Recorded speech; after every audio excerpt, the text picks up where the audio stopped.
Welcome back, everybody. You're with us here on Sport Federation TV. We now turn our attention to climbing. In studio with me is Naadirah Water Naude from Western Cape Climbing.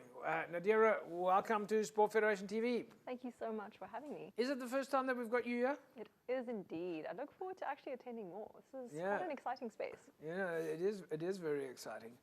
So before we get started with what you do at climbing, you are not only in the administrative side, you're actually a climber as well. Yes, I do climb as well. I've been climbing for about 6 years now, and 3 years ago I decided to dip my toe in as an old athlete. I know people have this kind of like perception that as an athlete you've got to start when you're young. If you don't start when you're young... As an old athlete, you mean as an athlete that used to do it before and you came back? No, I mean as someone who's new to the sport. Right. Because I only started climbing when I was 23, and then I competed for the first time when I was 27, and I had a blast. So I feel like I'm representing the oldies. Well, I say old, I'm 29, but... But the one thing about that I've spoken to all your climbing guys, one thing that I've seen about climbing is that the environment is so friendly. Yeah. There's moms and dads and kids, people from all walks of life. It just seems to be in such a comfortable environment. Yes, I think one of the positives of climbing is that we really try to encourage people from, as you said, all walks of life to join. And that doesn't mean, you have to be in the prime of your life to participate. I mean, even if you're not competing, you can be a mom, you could just have had your child, you can be 70. I mean, people climb up till the age of like 75. Yeah. I did some trad climbing with a guy every single year. He comes from Austria, climber. He's like probably 77 now. Still climbs. Yeah. So it's really a very friendly sport in terms of physicality as well. And it also it looks like it's something that people can do in a fairly social point of view. The gyms are structured now that you can go to work and then after work maybe say, I'm going to got a few hours to spare, I'm going to go for a quick climb. Yes, it's definitely become a social hangout spot. I mean, my life changed drastically when I started climbing in terms of like friends, social group, ideas on the wall, spending more time out on the mountain. The social aspect, it's what keeps me coming back. I mean, I call the gym my second home. That should definitely say something. But of course there's the sports side of it, but then behind the scenes there's volunteers, there's lots of sports administration. Have you pinned down your sort of core function for yourself? Because one of the things we see is everybody is hands-on. Have you got a speciality that you like to focus on at climbing from an admin point of view? Yes, so something personally that I'm really passionate about is transformation. Transformation and development, specifically focusing on diversity, inclusivity, and representation. Yeah. And just from a personal space, that was something I was really interested in for the last few years. And then being really active as well as passionate sports person, I decided like how can I make a difference at a bigger level, and then decided to join Western Cape Climbing, and so that would be my role at the moment as head of transformation and development. So within your structures you've got organizations like Dream Hire, but you've also got clubs that are making an effort to bring in new students. Yes, so one of the things we've decided to focus on is grassroots level, so schools. So currently, of course, climbing is not offered as a sport in schools, and we'd like to extend it as an after-school recreational sport. So a colleague or another volunteer at Western Cape Climbing, he's currently reaching out to about 6 or 7 schools to say, this is a sport, you may never have heard of it, these are the benefits. It's really great after school sport specifically because you can do it just for an hour, or you can do it for 3 hours if you want, 4 hours even longer if you have the capacity, to really get it in at a school level, grassroots level. But other than that is also to partner with other organizations. So like you've mentioned Dream Hire, so they partner with us. I mean, they're a separate NPO, but it's a great example of how a sport, well, in this case, climbing is trying to connect, of course, because climbing is more than just a physical sport. There's also the therapeutic, the mental side of it, and emotional regulation, or like a whole psychological aspect to it as well. We find really beneficial. So if a school wants to say, they've watched you on TV now and they think, well, climbing is great. We want to get climbing into the school. What is the kind of things that they need to be thinking about? Do they need a big hall? Do they need a big mountain? Do they need what is it that So Is it easy enough to set up? So I think there's a distinction to be made. So you can do there's indoor climbing and outdoor climbing. Yeah. And at Western Cape Climbing, we're focused on indoor climbing specifically. Yeah. So if we would love, please, if you want to get in touch with us, please do drop us an email. And what we can do for you is set up a program. We can give you like a theoretical program of what it would look like. So let's say you have 10 learners or 10 youth that would like to join. And how do you get them to climbing? So that it wouldn't necessarily have to be set up at the school. So for example, if schools don't have the appropriate funds, so they don't have X amount of money to put forward to making a wall, we can set up a program where they come to the gyms. So we liaise with the climbing gyms and set up a time slot, set up coaches. Well, we help them set up coaches, for example, and then the program in essence runs itself.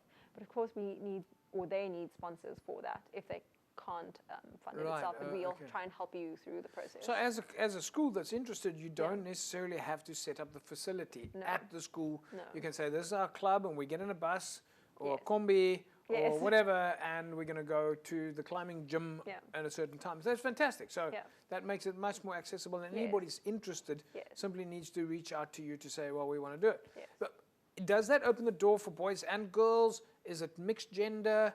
Is it different age groups? Is it, I think people are, moms and dads are probably wondering the question. It's climbing.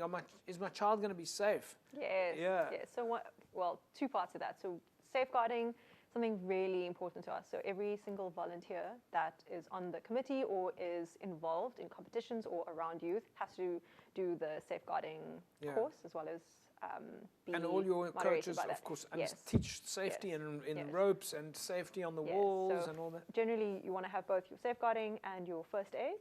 Yeah. So in terms of safety, I feel like that definitely puts the parents at ease.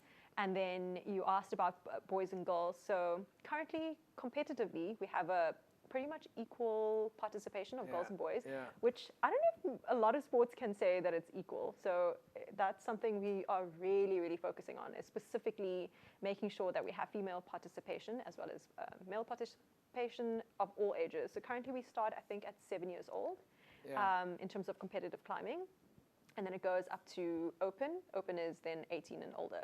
So you're kind of combining the growth of membership with the growth of clubs. Yes. So your transformation development program is not just a club to try and get more members. You're combining the two. So more clubs, more schools, more members. Yes, we're trying to tackle all points, all intake points, as you can say. Yeah. So like you mentioned, schools, other organizations, as well as we mentioned earlier the organizations. So we're also wanting to highlight the fact that climbing has a lot of transferable skills. So, it's not just an after-school recreational thing. It can also lead to some sort of job if you want. Yeah, I was going to ask you now, what is a transferable skill? So a transferable skill is a skill that you learn in one aspect that can be, as it says, transferred into another field, specifically in jobs, or lead to a job. And what we mean by that is that you could, for example, get a job in rope access, in rigging, which could take you to the film industry if that's something you're interested in, as well as guiding on the mountain. So a lot of climbers end up spending a lot of time outside because climbing outside is unparalleled. It is really beautiful. And Cape Town in particular, we're really lucky to have all the hotspots of climbing around. So you can actually end up doing a few courses, guiding courses, and that could be your job. And it's quite a lucrative job. And I mean, just an example, if I can take it to Dream Higher, for example, they've had youth go through their program who've then gone on to get jobs in the climbing community. So either that's working at a gym, going to work in Rocklands. For example, Rocklands is in the Cedarburg. It's this huge climbing haven, outdoor climbing haven. Yeah, everyone talks about the social aspect of it, Yes, and so we also really want to highlight that climbing offers you multiple skills. So it's not just the physical, it can give you a job. But there's also the administrative side, because you learn in your sport a little bit about being a sports secretary or a treasurer or writing minutes and an agenda. Yes. You have to, so event organizing is another transferable skill. Yes, definitely. Yeah. And I mean, I think something we're also wanting to work on in the committees, have youth representatives. So just so you bring them on and see, this is what it takes to host a competition or be on the committee. What comes next for you guys now?